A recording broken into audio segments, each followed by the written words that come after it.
All right. It is Friday. And as you know, on Friday, we do our Friday financial wrap up with Mr. Michael Zuber. How are you, Michael? I'm doing very well, man. I want to say first and foremost, thank you for taking a drive out to Fresno. You got to meet Olivia, and you got to meet a lot of the people that I know in Fresno yesterday. You were very gracious. You picked up lunch. You sent Olivia just the sweetest text. You are a very nice human being, and Olivia is a huge fan. So great job. Right on. I really enjoyed meeting Olivia. I met some incredible people in your network. And not only that, but I got to say, it was incredible to just hang out with you, see you work, look at some of your projects, the hub, which we'll talk about in a minute. And I think one thing I love about Fresno is the community. Mm. And I think that's how we'll finish this. So stay tuned. If you're watching this, stay tuned at the end because there's something special that we want to share and just talk about community and squatting up and those kinds of things. So let's get into the Friday financial news. Today is September the 16th, 2022. CPI. What is Yeah. CPI and what happened this week? So if you go back and watch the playlist, and again, Ty has a playlist on my channel, you will see that we said CPI is going to be the big number of next week, and boy, was it ever. So CPI stands for Consumer Price Index. What it really is inflation at the street level, you and I. And inflation is one of those things that has two variables, Ty. It has what's called headline, and then it's core. And if you were on my channel the last couple of weeks, I have two Wall Street experts. One guy's a trader and one guy's a 10-year Wall Street veteran. And both of them were almost giddy because they were finally going to be right? I've been telling them they've been wrong for 3 months, and they admit they've been wrong. But they were finally going to be right that headline inflation was coming down. They were thinking that, headline inflation could be 8, 7, 9. And if you go back and watch their videos, it's Dan and Taylor. That's their playlist. And I'm like, fine, you guys. Okay, great. Maybe it will be 8. Maybe it will be 7, 9 headline. But you guys are missing it. The real problem is core. And core is going up, not down. The reason that headline could possibly see 7, 9 is because the president of the United States is releasing 1 million barrels of oil a day from our strategic reserves. And I have to say, 1 million barrels of extra supply should crash pricing. And maybe it will give you your 7, 9. But you two, Dan and Taylor, are missing the big point. X food, X energy, we have a real problem, and it's getting worse. So that was really the talk track. So boom, bang, the numbers come out on Tuesday. First and foremost, headline came down, but not as much as expected. It came in at 8.3. The expectation was 8.1. Some people were calling 7.9. So some people will say headlines down 3 months in a row. Technically correct, but it's mainly down because of gasoline. We've had 80 days of gasoline falling. Food is up 11%. Food, grocery store. This is frightening. Food is up 11%, which is the highest since 1979. And let me just tell you, any economic variable that talks about the 70s being the last time, not good. But it gets worse from there. If it gets worse. Oh, it gets worse. Core, which is the one I was beating up these stock guys about. I'm like, guys, you're looking at the wrong number. You're looking at the wrong number. Was expected to come in at 6 or 6.1. I thought it would come in at 6.2. It came in at 6.3. So inflation is getting worse, not better. Folks, if gasoline didn't have a 10% drop, the headline inflation would have been in the 9s again. Wage inflation, rent, all the stuff, goods, services, it's all bad. It's all bad. And ultimately, at the end of the day, people got religion. The Fed's going to bang us with 75 next week. Hence, you saw a 1,300-point drop on the Dow. The NASDAQ was down 4 or 5%. It was an ugly, ugly, ugly Tuesday. So basically, CPI is inflation. Inflation is not getting better, kind of nutshell. Wow. Wow. Okay, folks. We've been talking about this. Michael's been talking about this for months on months. So next week I'm going to go into Fed a little bit, and so next week you think it's 75 basis points. So there's, I think, and I do want to separate them. Okay. I want them to do 100. If you're on my channel, you've heard our conversations. I want the Fed to walk up to the market. I want him to kick him in the nuts repeatedly. I want him to punish the 1%. I want him to punish the 10%, which, oh, by the way, I'm in the top 10%. It's not lost on me, but we need to punish this. The only way to get to the bottom is to get to the bottom. Let's go. Let's get it over with. Let's rip the damn Band-Aid off, suffer some short-term pain so we can create a foundation and build out. That's what I want. What we're going to get is 75. Okay. There you go.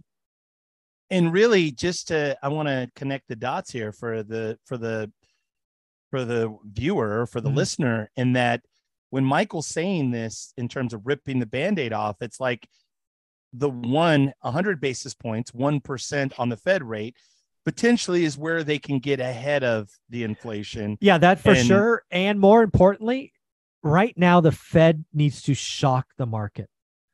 The Fed is speaking and the market is pricing in things early. I want the Fed to wake up on the 21st at 11 o'clock Pacific and kick the market in the nuts. And how do you do that? You do something that they don't expect. That is a 100% base or 100 point basis point move. And when you say the market, we're talking about the stock market, Wall Street, Wall Street, bond market, bond traders, currency, everything. That's what we're talking about. The market, correct. not Main Street housing, although it will affect. It'll ripple. But yeah, because again, let's talk about housing. So right now, you have seen 30-year mortgages tick up. They've been up since Tuesday, and I think they're already at a cycle high. How did that happen? Well, it became obvious that they're going to do 75, so they move early. You move 100 basis points, you will see one of the worst days out there for mortgages. They will jump because they're not priced in yet. They're not priced in for 100. They're priced in for 75. Got it. Okay. Folks, be glad you're watching this. Stay tuned for the end, because again, we're gonna end on a happy note and opportunity. So stay in here, stay with us. Let's talk about the next item, which is FedEx. What happened with FedEx this week? Oh, dude, FedEx, right? Their CEO gave. Let me just say it this way. We're talking about the parcel delivery service. We're not talking about the Federal Reserve now. No, we're FedEx, talking about Federal Express. Yeah, shipping. The delivery, shipping, logistics, packages, things of that nature. Correct. Thank you. The new CEO has been on for less than a year, I believe. Came out and issued perhaps the worst pre-announced earnings I've ever heard. Just 60 days ago, FedEx was supposed to make $5.50 a share. Yesterday, he said we're going to do like half that. And oh, by the way, every week our shipping volume is down. And he kind of ended with the thud. He thinks we're going to be in a worldwide recession, which, if you watch my channel, should not be a shock to you. I believe we're going to enter the third one of the last 100 years. I see it coming as well. But this FedEx pre-announcement caught a lot of people offside, because it's like, man, if you are a maker of goods, people are buying less goods. And, we're buying less cardboard boxes. Very interesting. Very interesting. We've been talking about it, and here it is. Let's move to the next topic. Housing and inventory. What have you been seeing this week? So if you're on my channel and you've seen our wrap-ups, I think it was 3 weeks ago, maybe 4 weeks ago, I brought up the idea. So you got to remember where we were. We were in July and August, and inventory was skyrocketing. Like, we talked to Brian Lebo in like 1,000 listings a week, and guy John Wake in Phoenix, 1,200 listings. And you and I had a conversation. I'm like, I don't think this is going to last. I think we're going to see cancellations explode. I think we're going to see sellers pull back. And I went out on a limb, a really, really skinny limb, and said, I think we're going to see by September 15th, which was yesterday, inventory rolling over. And sure enough, it happened on September 9th, I think, was the first time I saw it. So I was off by a week. But inventory is down 1%. And a lot of people have been talking about crash and all of this and inventory. Even Altos Research, a highly respected firm, which I love. I love their stuff, data-driven. They're like, we got this wrong. Inventory is rolling over. So what I said like 6 weeks ago or whatever it was is, I expect inventory to be down as we get to the end of the year, just because buyers and sellers are not seeing eye to eye, right? Sellers are living in the past and buyers are living in the future. And, there's going to be transactions will be tough to come by. So yeah, housing inventory is falling. It's shocking a lot of people, but. Yeah, I would agree with that. And then it's interesting, even in my own little buy boxes, something I've never seen, but in the last month, I would say, even going into the end of August to today, I'm seeing a handful of expired listings, properties that did not sell. Happened for years. It didn't happen for years. Not for years. And this tiny little buy box. And then what's even more, not surprising, but to your point, is that, 2 or 3 expireds every day, probably 8 to 10 to 12 canceled. Meaning canceled. People are extracted. I'm done. I'm not going to, let's try next spring or exactly. That's exactly what they're saying. They're like, hey, we've got this low mortgage. We missed the market. It's winter. Let's pull it off. Let's wait for the spring. We've lived here 7 years. Let's live here another year. Exactly. Spot on, folks. So we've been talking about it. It's here. Let's talk about opportunity, and let's transition to our last topic, something that I'm excited about, something that we spent time yesterday. Let's talk about the Hub. Let's talk about Fresno, California, and the Hub. What is the Hub?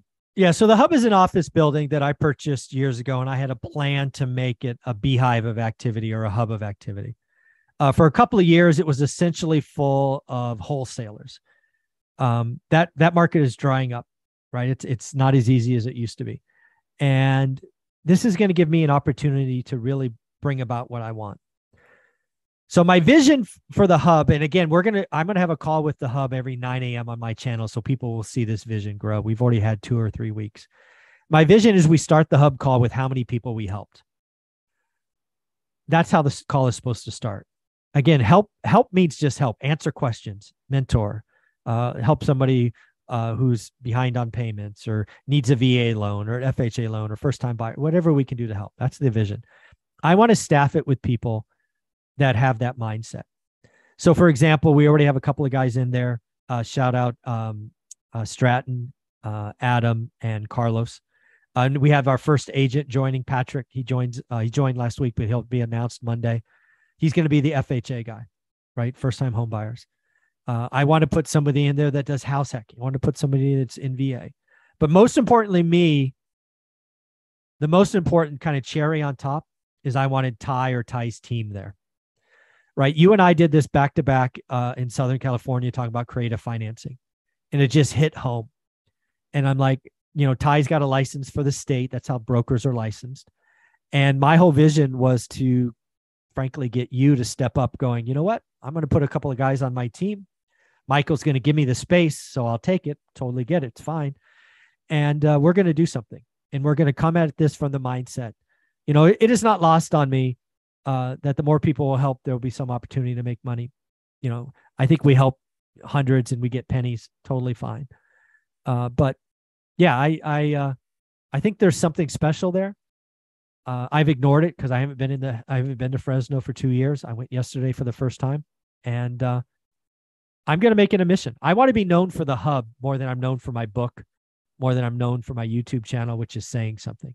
I think I would love to start a Hub call in a couple of months with 6, 7 people and go, how many people did we help?